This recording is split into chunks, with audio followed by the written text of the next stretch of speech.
السلام علیکم. نیا دور کے ساتھ میں ہوں سبی الحسنین. آج سپریم کورٹ میں جسٹس جمال خان مندوخیل کی سربراہی میں 3 رکنی بینچ نے مختلف کرمنل کیسز کی سماعت کی، اور ایک کیس تھا جس میں ملزم تھے اسحاق اور ان پہ قتل کا الزام تھا. ان کا ضمانت قبل از گرفتاری کا کیس تھا. یہ ایک فوجداری کیس تھا، لیکن اس میں بڑے ریمارکس سننے کو ملے. جسٹس اطہر من اللہ نے بڑے عرصے بعد اپنی خاموشی توڑی اور ریاست کے جو معاملات ہیں ان پر ریمارکس. یہ میرے ساتھ موجود ہے سینئر صحافی طیب بلوچ. ان سے بات کرتے ہیں. بہت شکریہ طیب بلوچ جوائن کرنے کے لیے.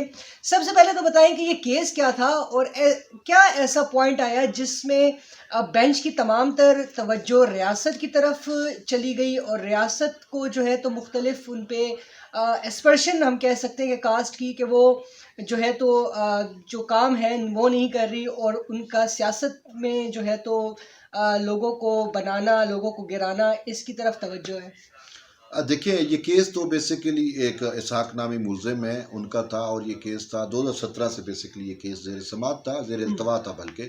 اور اس میں ملزم کی پہلے بھی ضمانت جو ہے وہ دی جا چکی تھی، اور ملزم نے ضمانت کا غلط استعمال کیا اور روپوش ہو گیا، بھاگ گیا. اچھا، وہ ٹرائل کورٹ میں پیش نہیں ہوتی. ہاں، تو چونکہ ضمانت کا مین ہوتا ہے کہ آپ نے جو ہے وہ عدالت میں پیش ہونا ہوتا ہے، لیکن ملزم پیش نہیں ہوا. تو آج اس کا کیس پھر سماعت کے لگا تھا، تو اس پہ پھر عدالت نے جو ہے نا ایس پی سیکیورٹی جو ہے اسلام آباد، یہ اپنے سپریم کورٹ کے، صحیح، ان کے حوالے کر دیا کہ دیکھیں جی، یہ تو عادی مجرم ہے، اس کو ضمانت دیتے ہیں، اس کو غلط استعمال کرتا ہے، بھاگ جاتا ہے، تو بس اس کو اپنے پاس رکھیں اور یا لے جائیں، اس کو جیل حکام کے حوالے کر دیں. ٹھیک ہے.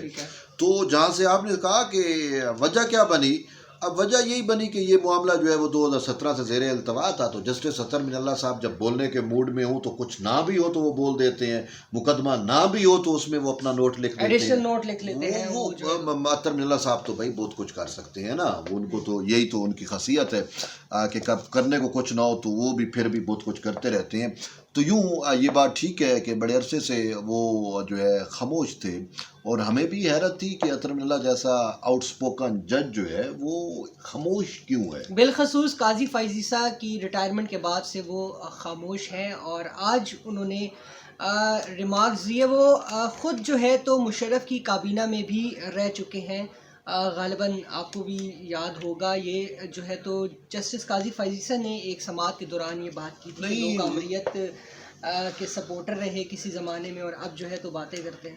باتیں تو بالکل وہ رہ گئے ہیں مشرف کے اس میں.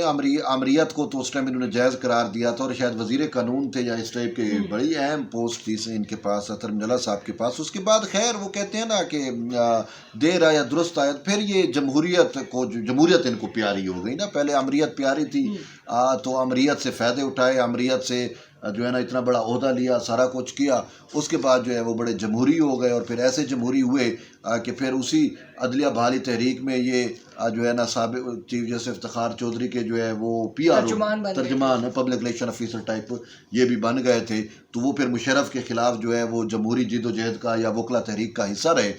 تو بہرحال پھر اسی کے ہی اس میں ان کو انڈکٹ کیا گیا جوڈیشری کے اندر، چونکہ جوڈیشل کمیشن اس ٹائم افتخار چودھری کے ماتحت تھا یا انہی کی چیزیں تھیں، تو وہ جج کو جو ہے اپوائنٹ کر رہے تھے.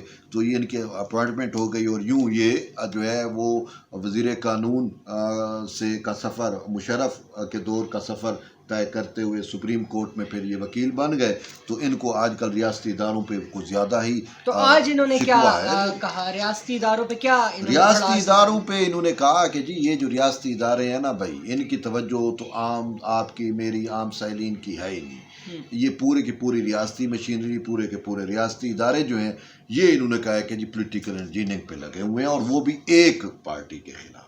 اچھا، ہاں، مطلب ہے جو ہے ان کا یہی تھا کہ یہ جو ہے نا سارے ادارے سیاسی مخالفین کے پیچھے پڑے ہوئے. یہ ایگزیکٹ تھا، پولیٹیکل انجینئرنگ کی جا رہی ہے، اور سارے ادارے سیاسی مخالفین کے. اب سیاسی مخالفین یہاں پہ کون ہے، کن کی یہ بات کر رہے ہیں؟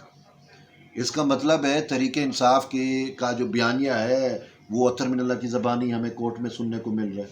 مطلب میں تو یہی سمجھ رہا ہوں پھر یہ بیانیہ تو پی ٹی آئی کا ہے نا، جو اطہر من اللہ صاحب نے کہا. یعنی آپ یہ کہہ رہے ہیں کہ سیاسی بیانیہ ہمیں جسٹس اطہر من اللہ کی زبان سے سننے کو مل رہا ہے، اور جو ان کا قانونی بیانیہ ہے وہ ہمیں جسٹس منصور علی شاہ کی زبان سے سننے کو ملتا ہے.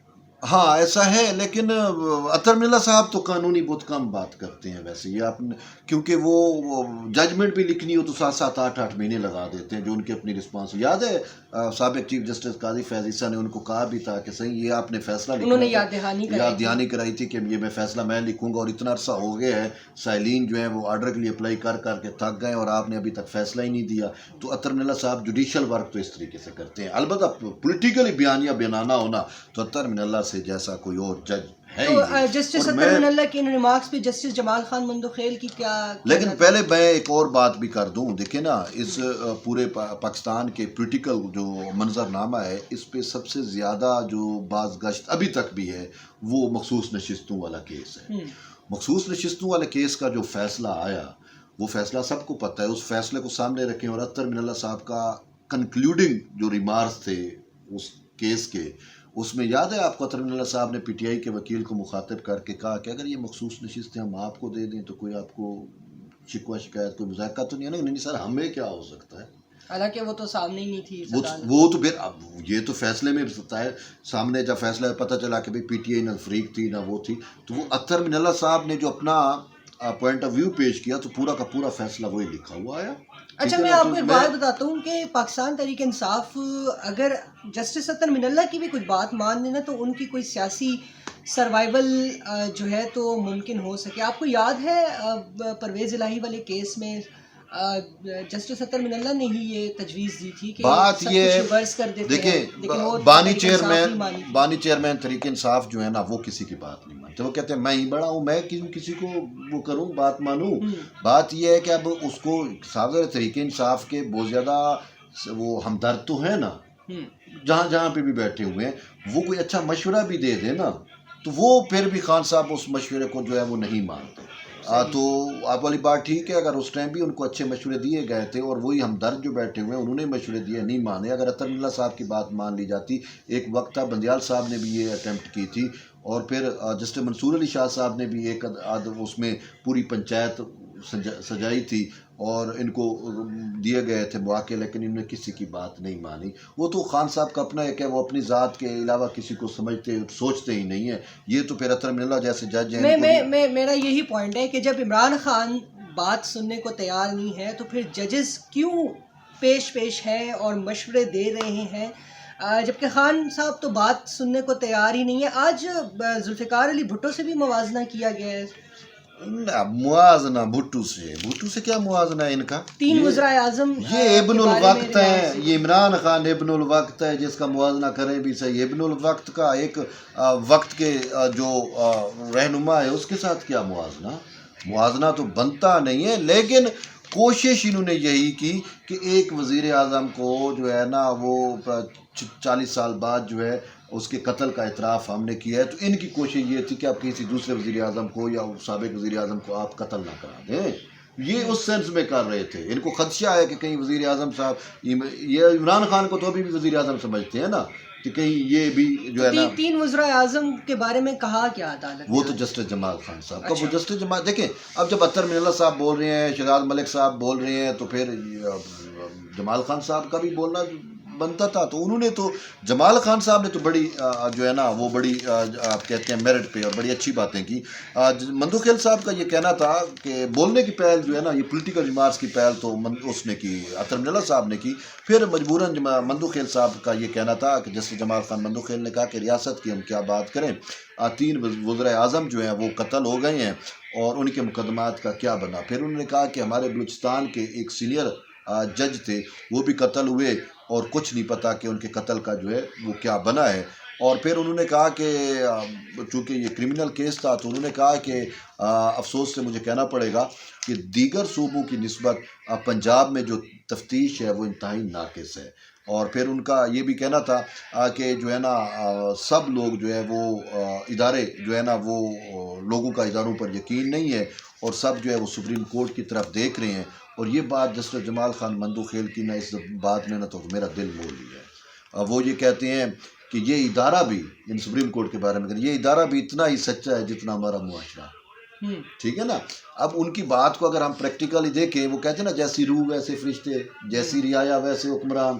اب جب ہمارے معاشرے میں جتنا سچ بولا جاتا ہے تو یہ جج بھی تو اسی معاشرے کا حصہ ہیں، تو ادھر بھی اتنا ہی سچ بولا جاتا ہے. تو یہ انہوں نے بات کی. لیکن جسٹس اطہر ملا صاحب نے تو اپنی پولیٹیکلی طور کے اوپر باتیں کی، اور ان کا یہی کہنا تھا کہ جو ہے نا وہ ادارے جو ہیں وہ پولیٹیکل انجینئرنگ. پروسیکیوشن پہ کوئی بات ہوئی آج کی؟ کیونکہ ظاہر ہے پروسیکیوشن کی نیگلیجنس کی وجہ سے ہی کیسز بس وہ تو تھا کہ جوڈیشری، اب وہ میٹر تو جوڈیشری کے ہیں. اب یہ شہزاد گیبا صاحب بھی کہہ رہے ہیں کہ جی ایک جج ملک شہزاد گیبا صاحب، ہاں وہ بھی یہی کہہ رہے ہیں کہ کسی کو کوئی پتہ نہیں ہوتا. ایک آپ وزیر اعظم ہوتے ہیں ایک دن، تو دوسرے دن آپ جیل میں چلے جاتے ہیں. ٹھیک ہے، تو یہ تو وزیر اعظم کا حال ہے، عام آدمیوں کا کیا حال ہوگا. تو یہ شہزاد ملک صاحب کو پتہ ہونا چاہیے کہ جو شخص وزیر اعظم ہوتا ہے وہ اگر جیل میں جاتا ہے تو خیر سیاسی لوگوں کے لیے جیل تو ایک وہ کیا کہتے ہیں ایک زیور سمجھا جاتا ہے. لیکن بات یہ ہے کہ جیل میں بھیجتا کون ہے. یہ پاناما کیس کو ہی اگر سامنے رکھ لیں تو میاں نواز شریف کو جیل میں کس نے بھیجا، کس نے بھجوایا؟ سپریم کورٹ تھی، لیکن اس کے پیچھے اس وقت کی اسٹیبلشمنٹ تھی. دیکھیں یہ تو ایک ریالٹی ہے. یوسف رضا گیلانی کو نیل کس نے کرایا؟ وزیر اعظم سے ہٹایا. سپریم کورٹ تھی، پیچھے اسٹیبلشمنٹ تھی. یہ ہم اس بات سے بی بی شہید کی حکومت کس نے گرائی؟ ہم اس بات سے دیکھیں اس سچائی سے ہم منہ نہیں موڑ سکتے کہ عدالت کا کندھا پاکستان کی سیاسی تاریخ میں ہمیشہ استعمال ہوا ہے اور اسٹیبلشمنٹ نے کیا ہے. تو یہ آج کی تفصیلات تھیں. بہت شکریہ طیب بلوچ ہمیں ڈیٹیلز بتانے کے لیے. تو ناظرین، آج چیف جسٹس یحییٰ آفریدی نے رحیم یار خان کی ڈسٹرکٹ جیل کا دورہ کیا ہے، اور آئی جی پریزنس نے ان کو ایک بریفنگ دی ہے، اور اس میں چیف جسٹس یحییٰ آفریدی نے پنجاب حکومت کی جانب سے جیلوں میں انفراسٹرکچر کے پروجیکٹس اور جو قیدیوں کو سہولیات فراہم کرنے کے پروجیکٹس ہیں ان پر اطمینان کا اظہار کیا ہے. گزارش چیف جسٹس یحییٰ آفریدی سے یہ ہے کہ ذرا خیبر پختونخوا کی جیلوں کا بھی دورہ کریں. فی الوقت کے لیے اتنا ہی. اللہ حافظ.